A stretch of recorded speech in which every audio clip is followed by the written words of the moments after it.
নমস্কার বন্ধুরা, ফিরে এলাম আবার একটি নতুন ভিডিও নিয়ে। আজকের ভিডিওতে দেখব বেলপাহাড়ির পাহাড় পুজো। তো আমরা এখন পৌঁছে গেছি সেই বেলপাহাড়িতে। তো আমরা এখানে পৌঁছেই দেখি চারিদিক জলে জলাময় হয়ে আছে। কেননা যেদিন আমরা পৌঁছেছিলাম সেই দিনটাতে সারা দিন ধরে বৃষ্টি হচ্ছিল। তো যাই হোক, কোনো রকমে সেখানে পৌঁছে যাই। এরপর আস্তে আস্তে আমরা পাহাড়ে ওঠা শুরু করি। প্রথমেই কিছু দূর ওঠার পরেই দেখতে পাই একটি বড় পাথরের পাশে রয়েছে সেই পাহাড়ের দেবতা। তো সেখানে দর্শন করতে গেলাম, দেখলাম সমস্ত দর্শনার্থীরা এসে এখানে পুজো দিচ্ছে। তো যাই হোক, সেখান থেকে আস্তে আস্তে উপরে উঠে এলাম। উপরে উঠে আসার পরেই দেখতে পেলাম এরকম একটা ভিউ। সত্যি দেখতে খুবই অসাধারণ লাগছিল।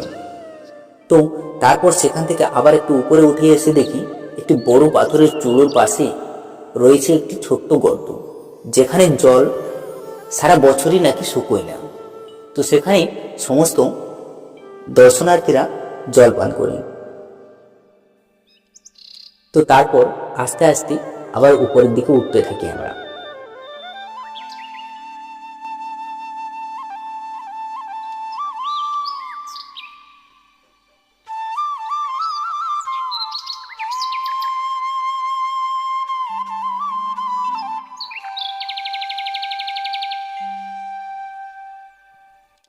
ফাইনালি আমরা উপরে পৌঁছে গেলাম।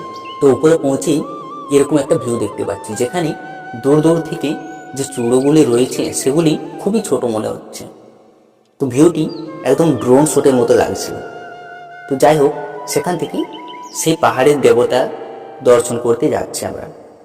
তো উপরে উঠেই দেখি সেখানে নানান তাঁবু খাটানো রয়েছে, যেখানে সমস্ত দোকানদারেরা বিক্রি করছেন লেবুর শরবত, ছোলা ভেজানো, এই সমস্ত জিনিস।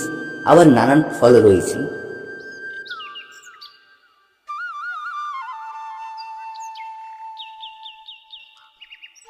এখানটা বেশ একটা সমতল জায়গা, যেখানে হাজার হাজার মানুষ উঠে ভালোভাবে দাঁড়াতে ঘুরতে পারে। এখানে রয়েছে সেই পাহাড়ের দেবতা। তো এবার আস্তে আস্তে আমরা চলো সেই পাহাড়ের দেবতা দর্শন করে আসি।